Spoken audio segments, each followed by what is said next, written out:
so I have a couple of hours to wait, 2.5 hours, something like that, until the flight to LA. It's like a 5-hour flight. Get in at 11 tonight. I'm gonna sit and do some reading and thinking and you know, that kind of thing. I kind of like, I don't travel that often, but I do like traveling. I just the change in perspective. Airports are they're just so huge. You know, I like the open space and the clinicalness. You know, like everything has a place. I think that just speaks to my sort of OCD kind of thing.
So, finally arrived in LA. It is 11:45 p.m.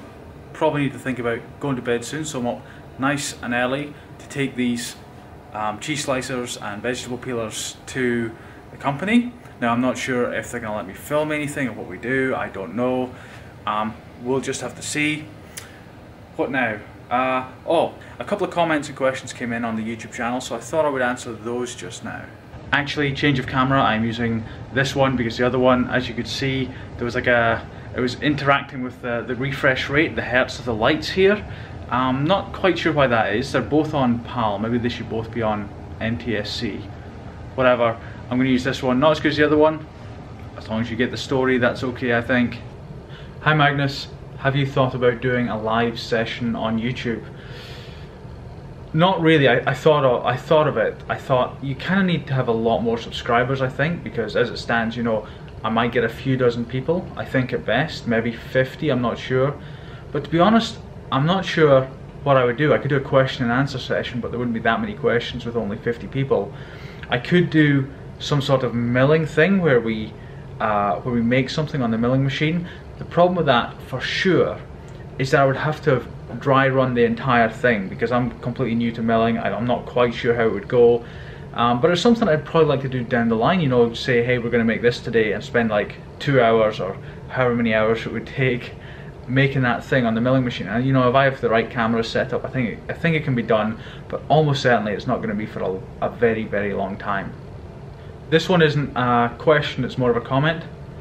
I have a feeling he's not making spinners anymore, referring to me. You know, I did a whole bunch of spinner videos saying I was going to make a spinner like 2 or 3 weeks away, and then there's been nothing. There's going to be something very soon. My machinist, it's either this week or next week, going to be prototyping it for sure. We're between us, we're really taking it to the extreme. You know, like we're figuring out a way where it is just so well balanced, it's crazy.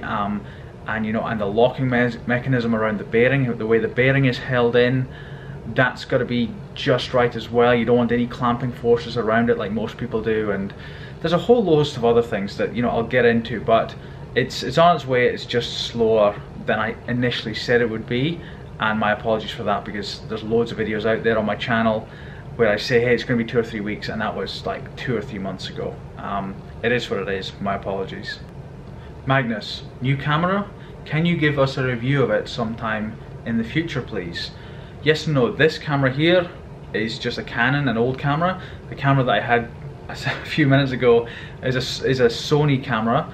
I'm going to be getting another Sony camera that will be better for that kind of thing, because that doesn't have a wide angle lens. It's more of a compact camera I got just for slow motion. and sort of carrying around. But once I get the settings on this Sony camera sorted out, and once I get my new Sony camera, I will do a sort of, this is what I use and why I use it type. So not really a review, but I know there's lots of people who watch my channel who are interested in camera stuff, so why not? I will do that at some point. So why do you need to go to the US to accompany the vegetable peelers? Can't they do the processing without you being there or not? Not really. Truthfully, the finish I want is very specific, and most parts, the way I see it is most parts that get tumbled, they are just for deburring. Aesthetics are really not a part of it. I mean, I use it for aesthetics, and I've honed and tested and tweaked and fine-tuned the process so that it's got this really kind of good finish that I'm kind of known for, and that's not what the majority of people who work with tumblers and that kind of thing do, you know. They and so if they say it's an amazing finish, that could be different to what I think an amazing finish is, whichever company, you know, says that. So no, and you know, even like hairline scratches, I write off. You know, I get people all the time saying to me, you're gonna not let that pass quality control just because of that hairline scratch, and I'm like, yeah, like you can't even let one thing get out, and that's something that's like, it's hard for other people to see. So it's just a level of trust, pretty much. Hi Magnus, what about just polishing them in a buffing wheel? I know that can be tedious for 1,000 items, but less time spent than a trip to the US. It's a completely different process. A buffing wheel will essentially buff it, but tumbling will give it a tumbled, very uniform, very matte process, a particular sort of grey, particular sort of silvery grey colour tone, very uniform, very smooth, very kind of semi-polished around the edges. It's very, very specific, and sort of a buffing wheel would likely polish the titanium vegetable peelers and titanium cheese slicers, but then again, it's not going to get into the corners, it's not going to sort of give it a uniform, nice feel. There's like quite a lot of things that wouldn't. Basically, it's two completely different processes. Because I do have a buffing wheel, but you know, it's just a different thing entirely.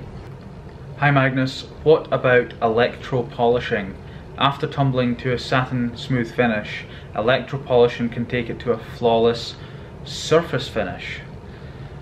I had electro polishing done. It was in New Zealand. I sent a product, you know, a fairly somewhat polished product.